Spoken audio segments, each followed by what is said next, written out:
Welcome back to the Division of Mental Health and Addiction, Cultural Linguistic Competency 3.0 Organizational Excellence Toolkit. In this webinar, we're going to explore grants administration, post-award management, and reporting. As we get started, a reminder on the goal of this Organizational Excellence Toolkit. The goal of the Division of Mental Health and Addiction through this digital learning toolkit is to empower community-based organizations with a seat at the table and provide information and resources that support community-based organizations in seeking collaboration opportunities that promotes quality, accessible behavioral health care to all people, including historically marginalized and underserved communities of Indiana. Today, we're going to cover three primary sections: grants administration, post-award management, and reporting. In this webinar, there will be several references to prior webinars.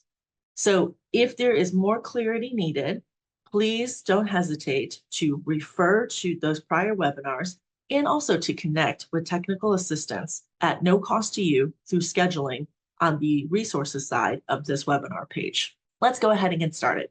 Grants administration refers to the required actions prior to submitting your grant. In this visual, we have repeated the visual from typical grant components identified in the webinar Diversified Funding Strategies. In today's webinar, we're going to be expanding upon this visual and deep diving into the specific documentation that is required pre-submission in your role in grant administration.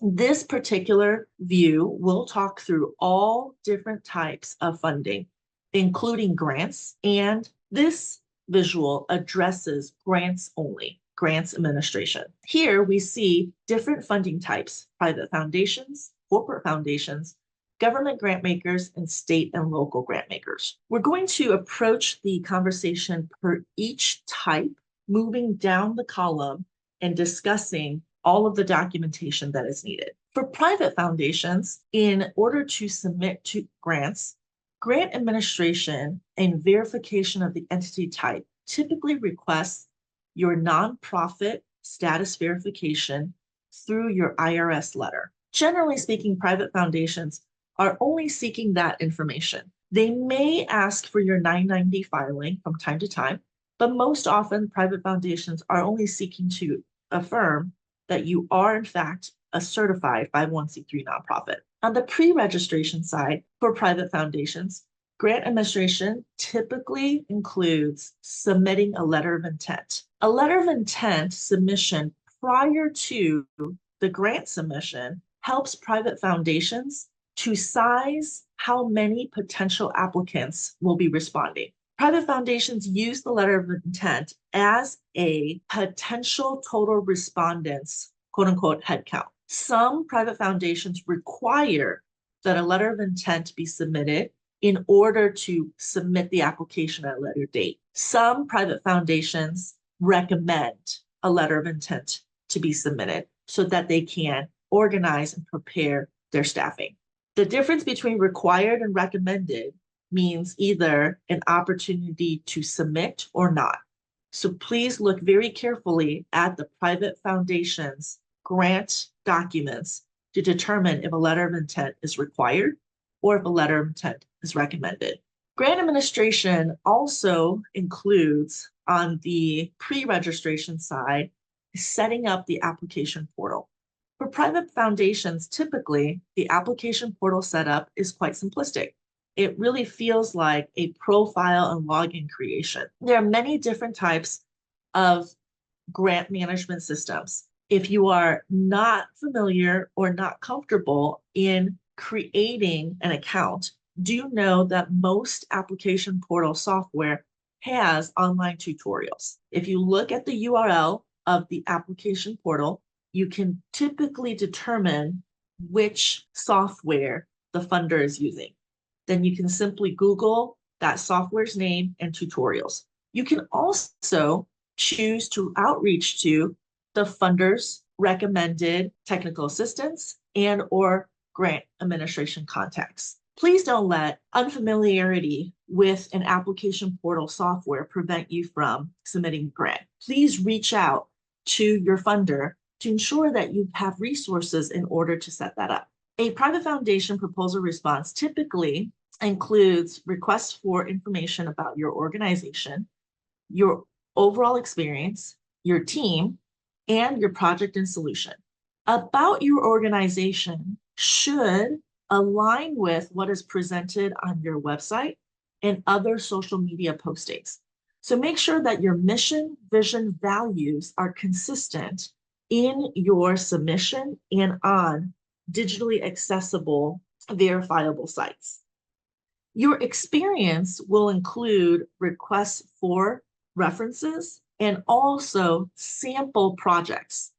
As a good grant administrator, you will want to, even prior to having identified a grant, create some sample verbiage giving a high-level overview of the types of services and the types of programs that your organization has run. Then you'll have that readily accessible and supporting your future grant submissions. Your experience is the most important component of your grant, as it showcases to private foundations whether or not you have the capabilities and the capacity to take on this grant funding to execute the program. As part of your experience, the funder wants to know about your team. Your team should be detail explained in the experience component of the narrative, and you should also include bios and resumes of your team members to further showcase standalone details about each team member and more expansion about their capabilities and overall competencies. Having updated resumes and bios for your team members is always a good idea, not only for grant submission, but also showcasing your team dynamics across your organization. It helps you in recruiting to determine what other skill sets are needed, and it also helps your team members learn more about each other and collaborate on their various competencies and capabilities. About your project and solution is a narrative component to the grant. That typically is a written component, and really no other outside documentation or further grant administration is needed on that part. Required documents in the form of audited financials are frequently requested from private foundations, again, for the private foundation funder to get an understanding of the size and scale of your organization and how you operate. That's not to say as a smaller organization, you wouldn't be funded, but it is to say if you are a smaller organization seeking a significant amount of money, this is one component of verification on whether or not your organization can execute the grant. So for example, if your organization has only ever received $100,000 annually in grant-based revenue, and you're seeking $500,000, you'll really want to ensure detailed explanation and experience. You'll really want to ensure detailed documentation on how your experience, your team, and the proposed project and solution would be executed. In this example, an organization that is only $100,000 in revenue asking for a $500,000 grant, the funder would see it as a 5x scale of current services. Is that reasonable as an ask? And can the funder be comfortable in funding based upon the information provided for capacity, competency, and capabilities? That concludes the grant administration component for private foundations. We're going to move on to corporate foundations now, which has a very similar request for documentation on the grant administration side as to private foundations. The only difference for corporate foundations is many corporate foundations have rolling registration dates, and therefore letters of intent are typically not sought. Corporate foundations also have a great opportunity to connect and consider unsolicited funding. Therefore, corporate foundations have an excellent ongoing rolling basis submission process. Your local employers in the form of major corporations may have their own standing foundations. If they do not, then corporate foundations could also be marketing sponsorships as outlined in prior conversations with diversified strategic funding. In the grant administration side, we've kept corporate foundations for both grant and also non-grant here within grant administration, because you'll still want to treat the funding at the same rigor as grant administration. So you'll still want to include the details about your organization, the experience and the team, the project and solution scope, and as requested, sharing audited financials. That keeps project scoping and your own staffing availability and also staffing responsibilities very clear across different diversified funders. Now we're going to get into government grant makers. In this specific usage of government grant makers, we are discussing specifically federal government grant makers. This particular grant administration is the most taxing and the most burdensome across all 4 types of funders. Federal government grant administration is actually a time-studied allocation for each type of federal agency. And if you look closely at federal agency grants, the total hours of grant preparation and assumed time spent is an actual estimate on the grant. Government grant makers require significant upfront grant administration. If you are a community-based organization, nonprofit, you will first need to register on the System of Award Management on grants.gov and claim your unique entity identifier.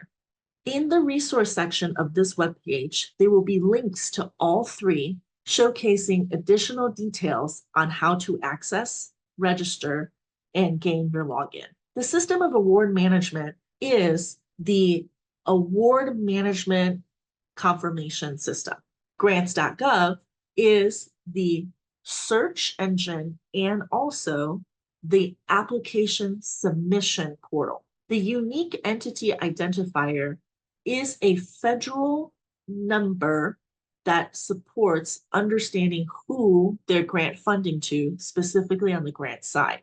You will need your federal employee identification number and your Dun and Bradstreet number to obtain your unique entity identifier. That's quite a bit of information, but please note that there is links on the resource side of this webinar page to walk you through where and how to obtain each of those registrations. Specific to a unique grant, a federal government grant maker will account for a webinar providing supportive information regarding that particular request for proposal, or also known as Notice of Funding Opportunity, a NOFO. Federal government grant makers provide webinars, pre-proposal conferences, detailed overview of application portal, System of Award Management as the pre-registration requirements. Please ensure that you are eligible for the grant opportunity before spending the time in preparing the proposal response. The grants.gov system requires a workspace created in order to respond to each of the proposal sections. The workspace is a form and field-based application system that heavily uses Adobe Acrobat Reader and the Adobe suite of products. There is an ability to download and access Adobe licensing in support of utilizing that federal chosen software for grant application.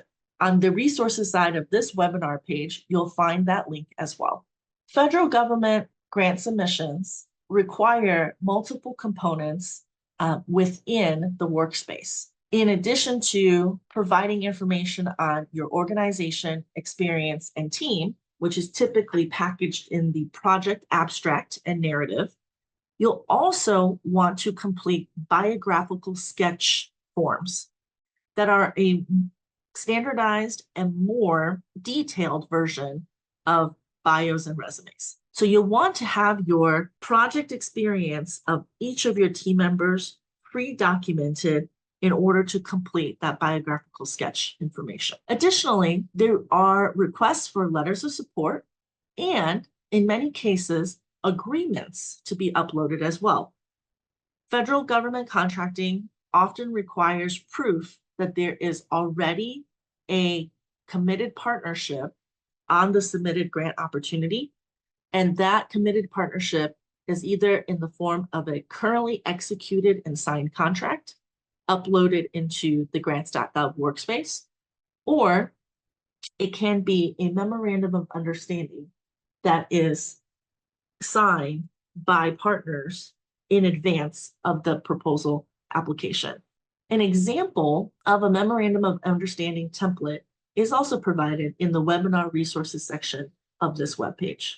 In addition to the proposal response, there are several required documents. An SF 424 is a very specific form that is required to be completed. Details on the completion of SF 424 is unique to each grant that is provided by the federal agency. Therefore, the NOFO, Notice of Funding Opportunity, has a detailed section on how to complete the SF 424 for each grant. The SF 424 is the instruction for application for federal assistance.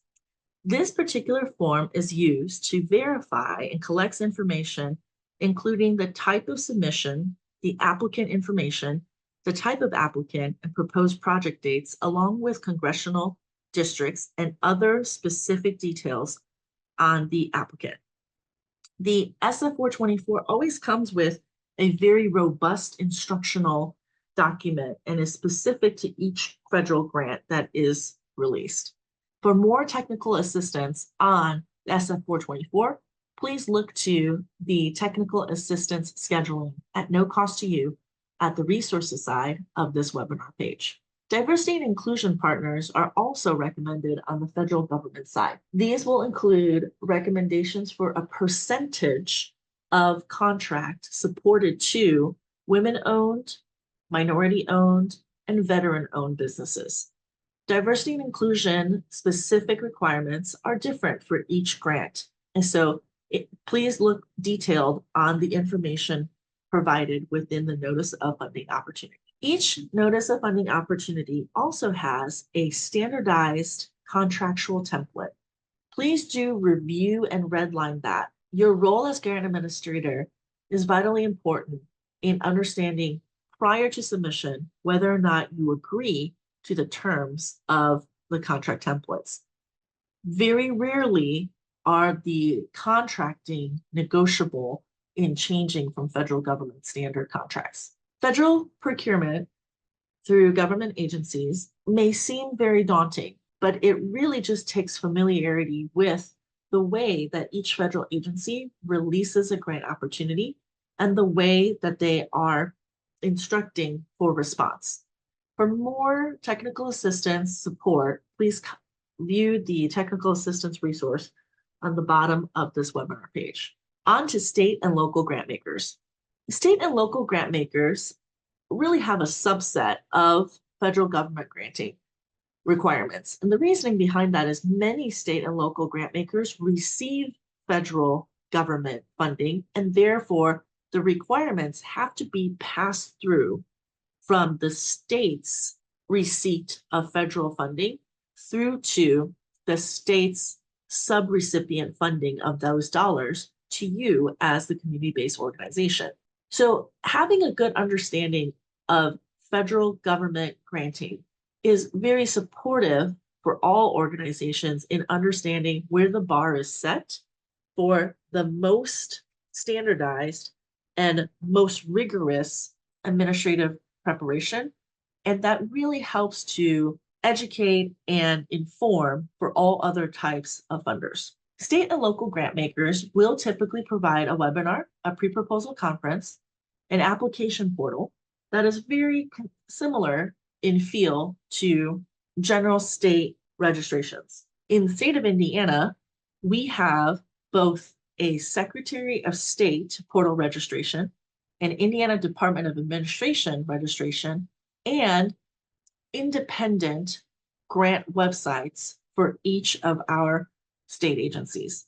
Not all submissions are required to be submitted through a web portal. Many submissions also can be submitted through emailing the procurement officer and or submitting packages at an appointed time and location. Please read your state grant opportunities very closely.